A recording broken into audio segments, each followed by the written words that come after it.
Bismillahirrahmanirrahim. Assalamualaikum warahmatullahi wabarakatuh. Waalaikumsalam warahmatullahi wabarakatuh. Kami dari kelompok 8 akan mempresentasikan kaidah fikih, yaitu kaidah tentang mujmal dan mubayyan. Kaidah mujmal secara bahasa mujmal berarti samar-samar dan beragam atau majmuk. Sedangkan menurut istilah berarti lafaz yang maknanya tergantung pada lainnya, baik dalam menentukan salah satu maknanya atau menjelaskan tata caranya atau menjelaskan ukurannya. Contoh lafaz mujmal. Lafaz yang masih memerlukan lainnya untuk menentukan maknanya terdapat pada kata lafaz. Dalam bahasa Indonesia misalnya memiliki dua makna, yaitu kekumpulan dan tidak ada celah. Sedangkan dalam Al-Quran misalnya pada surat Al-Baqarah ayat 228 yang bunyinya wal mutallaqatu yatarabbasna bi anfusihinna salasatan quru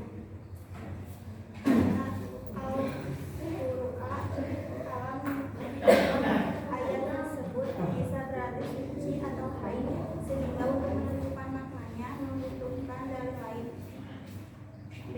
Lafaz yang membutuhkan lainnya dalam menjelaskan tata caranya terdapat pada surat An-Nur ayat 56.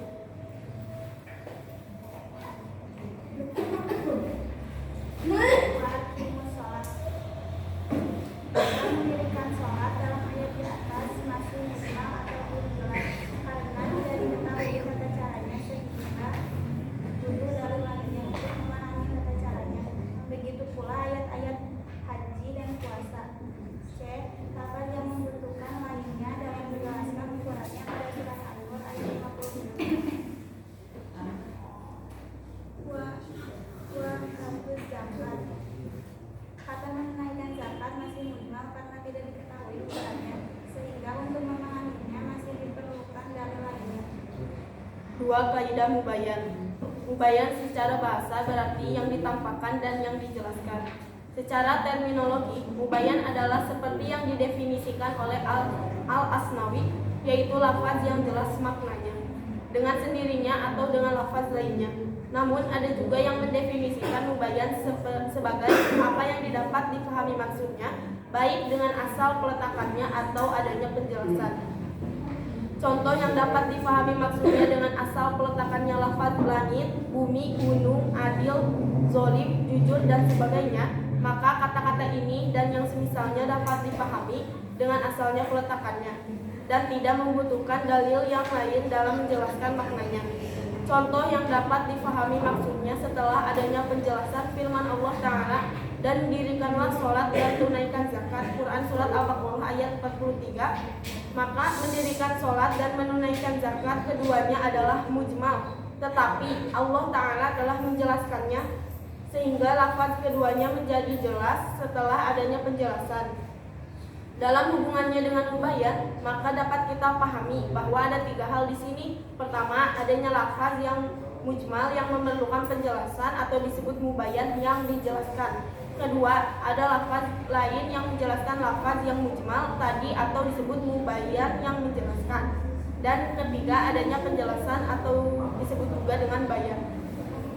Macam-macam bayan. Ulama Syafi'iyah membagi bayan kepada 7 macam. Di antaranya yaitu 1. Penjelasan dengan perkataan. Contohnya pada Quran Surat Al-Baqarah ayat 196 yang artinya, tetapi jika ia tidak menemukan binatang korban atau tidak mampu, maka wajib berpuasa 3 hari dalam masa haji. Pergantian pelajaran.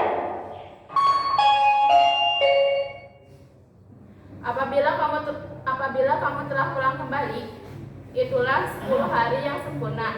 Ayat tersebut merupakan bayan atau penjelasan terhadap rangkaian kalimat sebelumnya mengenai kewajiban mengganti korban atau menyembelih binatang. Bagi orang-orang yang tidak menemukan binatang sembelihan atau tidak mampu. 2. Penjelasan dengan mafhum perkataan. Contohnya firman Allah Subhanahu wa taala dalam surat Al-Isra ayat 23 tentang larangan mengatakan kepada orang tua. Mafhum dari ayat tersebut adalah melarang seorang anak untuk menyakiti orang tuanya seperti memukul dan lain-lain. Karena mengucapkan saja tidak boleh, apalagi memukul. Poin ketiga, penjelasan dengan perbuatan. Contoh, Rasulullah SAW menjelaskan perintah mendirikan sholat dalam ayat Al-Quran. Lalu Rasulullah SAW mencontohkan cara melakukan sholat tersebut. 4. Penjelasan dengan ikrar pengakuan. Contoh, Rasulullah melihat Qais sholat 2 rakaat sudah sholat subuh. Maka Rasulullah bertanya kepada Qais. Lalu Qais menjawab 2 rakaat itu adalah sholat sunat fajar. Rasulullah tidak melarang. Ini menunjukkan dibolehkan sholat sunat sudah sholat subuh. Poin kelima, penjelasan dengan isyarat. Contoh, penjelasan Rasulullah SAW tentang jumlah hari dalam 1 bulan. Beliau mengangkat ke-10 jarinya 3 kali, yakni 30 hari. Kemudian mengulanginya sambil membenamkan ibu jarinya pada kali yang terakhir. Maksudnya bahwa bulan itu kadang-kadang 30 hari, kadang juga 29 hari. Poin ke-6, penjelasan dengan tulisan. Contohnya, Rasulullah SAW menyuruh juru tulis beliau menuliskan hukum-hukum mengenai pembagian harta warisan dan lain sebagainya. Poin ke-7, penjelasan dengan kios. Contoh, Rasulullah SAW menjawab seorang penanya melakukan haji untuk ibunya yang sudah meninggal. Rasulullah SAW bertanya, bagaimana kalau ibumu punya hutang? Apa kamu bisa membayarnya? Hadis tersebut mengiyakan mengganti haji orang tua dengan membayar hutangnya. Kaidah yang berhubungan dengan mujmal dan mubayyan. A. Tahriru bayani an wakil hajati layar dulu. Artinya mengakhirkan penjelasan pada saat dibutuhkan tidak dibolehkan. Contoh, ketika Fatimah binti Hubaisy bertanya kepada Rasulullah, ya Rasulullah, saya ini wanita yang berpenyakit istihadah yang belum mandi. Apakah saya harus sholat? Nabi menjawab, darah itu hanya keringat biasa, bukan haid. Dari hadis ini bisa dipahami bahwa darah istihadah adalah tidak mewajibkan untuk mandi besar. B. Tahriru bayani an wakil fitoli yajuzu. Artinya mengakhirkan penjelasan pada saat diperintahkan sesuatu dibolehkan. Contoh, perintah tentang sholat, puasa, zakat, dan haji. Semuanya dijelaskan secara bertahap dan mendetail. Tidak langsung dijelaskan, tetapi penjelasannya diajarkan.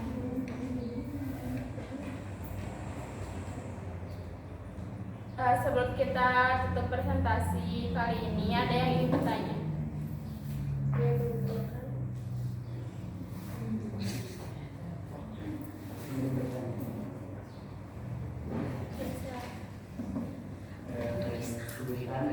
Sebutkan apa saja hukum-hukum mengenai ahli warisan tersebut yang tadi disebutkan. Ahli warisan. Ya.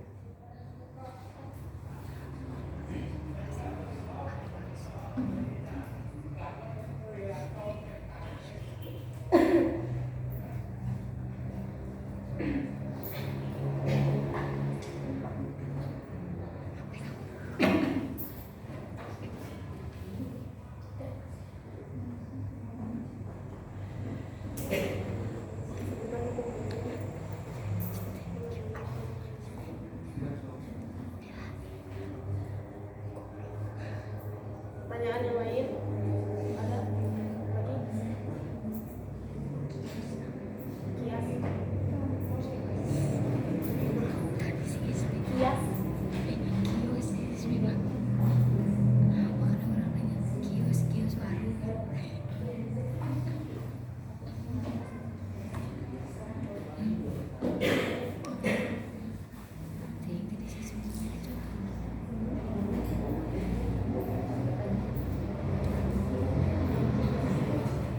Bertanya juga, sebutkan siapa saja orang yang bisa menerima zakat yang wajib.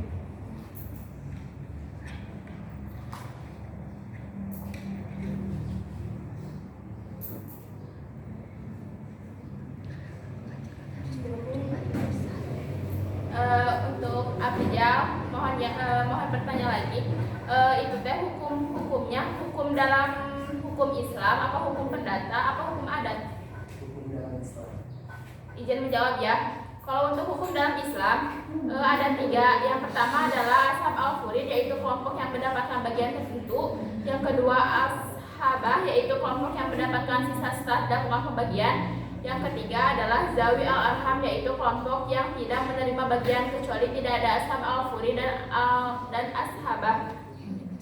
Masing-masing ahli waris itu sudah ditentukan bagian masing-masing menurut ajaran Islam yang bersumber dari Al-Quran dan As-Sunnah. Saya menjawab yang Andi Fitriani. Orang-orang yang siapa saja orang yang wajib menerima zakat, yaitu fakir, miskin, amil, mu'alaf,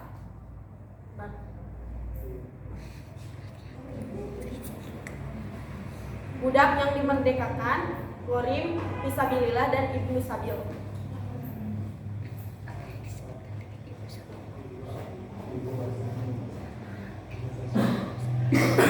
Yang lain? 2000. Hah? 2000. Ghorim adalah orang yang berhak menerima zakat, juga termasuk ghorim. Ghorim merupakan orang yang memiliki hutang. Orang yang memiliki hutang berhak menerima zakat. Namun orang-orang yang berhutang untuk kepentingan maksiat seperti judi dan berhutang demi memulai bisnis lalu bangkrut, hak mereka untuk mendapatkan zakat akan gugur.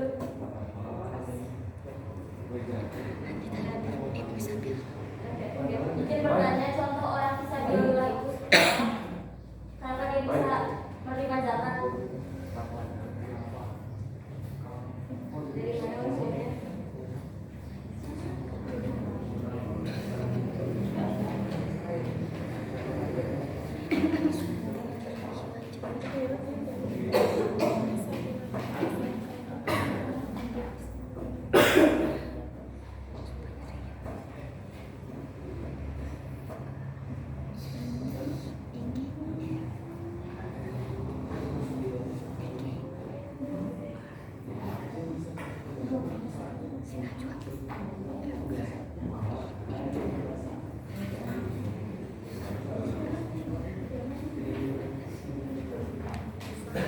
Izin menjawab ya. Fisabilillah itu adalah seorang yang melakukan kebaikan atau seorang yang mencari nafkah demi menghidupi keluarganya, seorang yang berhaji dan berumroh. Tambahan, mengapa sabilillah berhak menerima, orang fisabilillah itu berhak menerima zakat? Sebab ada yang berpendapat bahwa sabilillah itu mencakup kepada semua bentuk kebaikan seperti membangun masjid, madrasah, dan lainnya. Ini adalah 8 golongan yang berhak diberi harta zakat.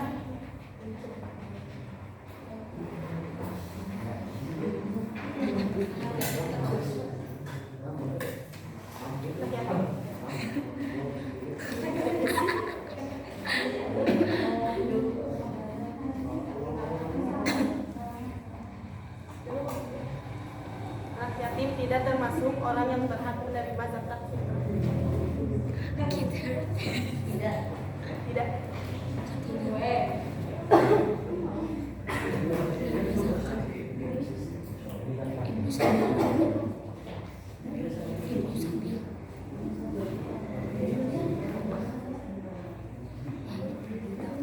Jawab baby.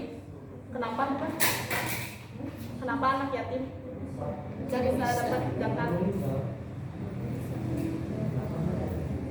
Karena sudah mendapat bagian harta rampasan perang telah gugur. Karena sekarang pemerintah tidak mengelolanya lagi, zakat fitrah untuk anak yatim selanjutnya bisa diberikan kepada wakil dari pihak mustahik ataupun lembaga amil zakat terpercaya.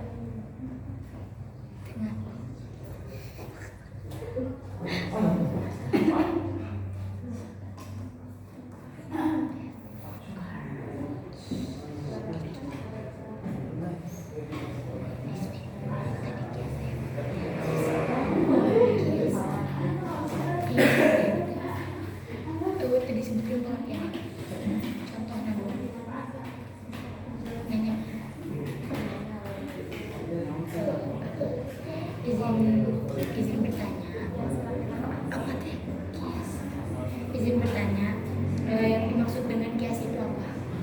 Jadi menurut istilah, kias adalah menyamakan sesuatu yang tidak memiliki nas hukum dengan sesuatu yang ada nas hukum berdasarkan kesamaan ilat atau kemaslahatan yang diperhatikan syara. Kias juga dapat diartikan sebagai kegiatan melakukan padanan suatu hukum terhadap hukum lain, kayak pandangan satu hukum ke hukum yang lain gitu. Jadi berkesinambungan.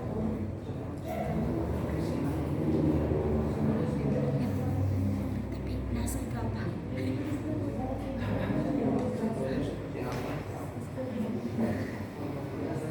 Tadi guys contoh Ayat. ayat guys.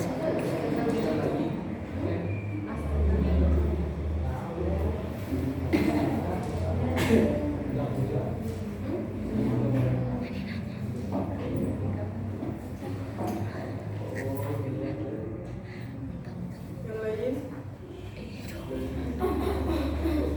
Sok nanya ya.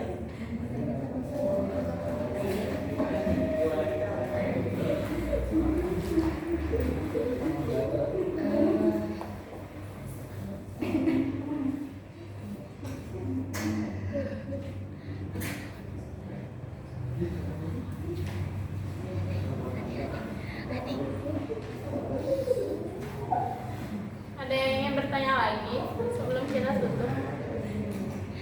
Sebelum ditutup, ayo bertanya. Kalau bertanya saja. Kalau bertanya maka tanya.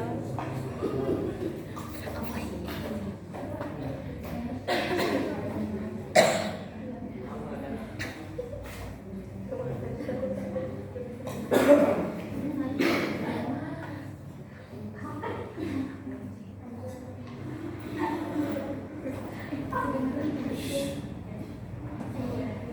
Kesimpulan.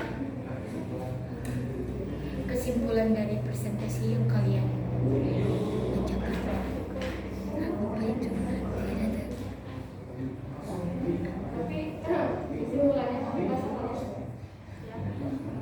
Jadi kesimpulannya adalah menurut kami kaidah mutmah dan mubayyan adalah satu kesatuan karena materi tersebut saling berhubungan dan sama-sama membahas tentang lafaz-lafaz yang ada dalam Al-Qur'an.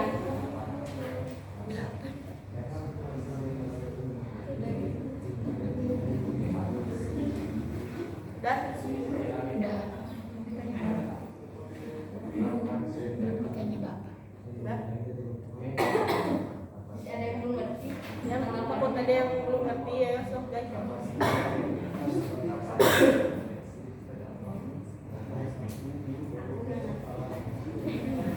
Cuman bisa bertanya Ada berhati.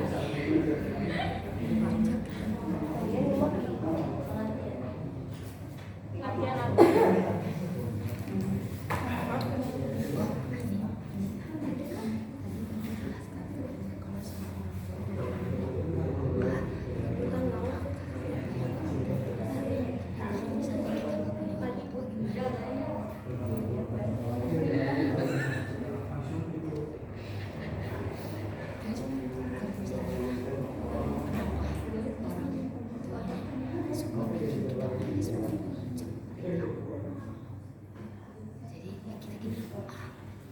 Udah lagi.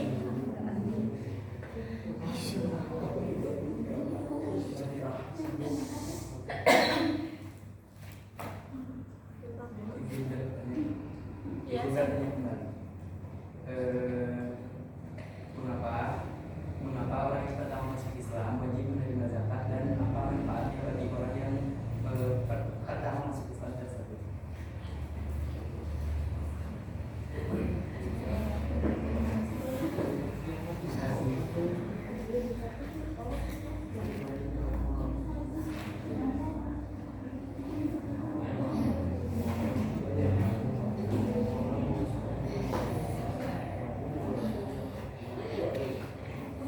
Izin menjawab, orang yang baru masuk Islam atau mu'alaf juga menjadi golongan yang berhak menerima zakat kan?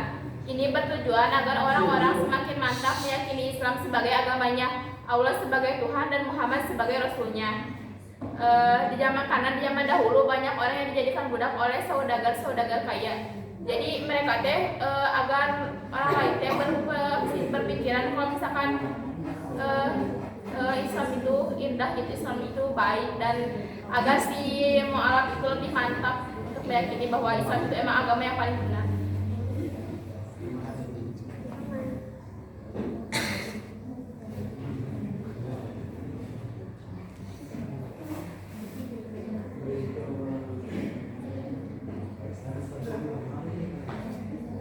Nanya. Bayu nanya.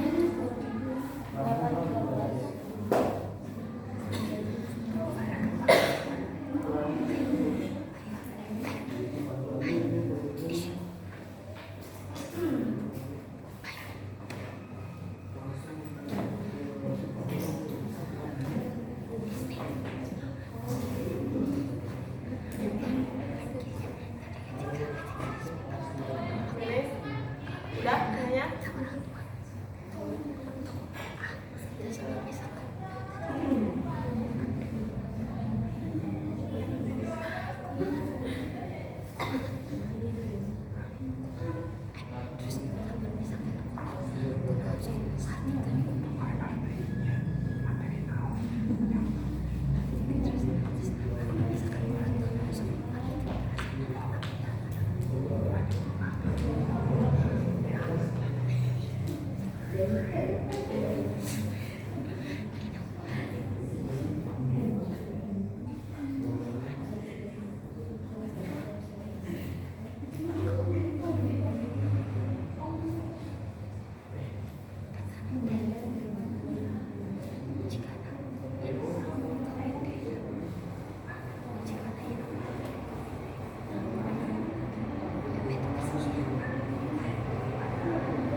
Tanya. Tanya. Udah. Pertanyaan lo banyak sampai tidak bisa dilihat. Udah Tidak bisa semuanya? dilihat. Paham?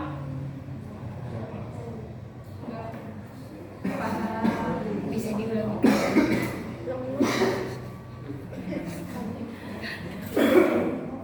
Udah ya? Udah, ada yang ingin bertanya lagi gak sebelum kita tutup? Tutup usia. Udah semuanya?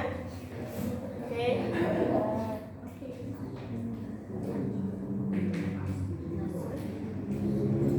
Ya, kalau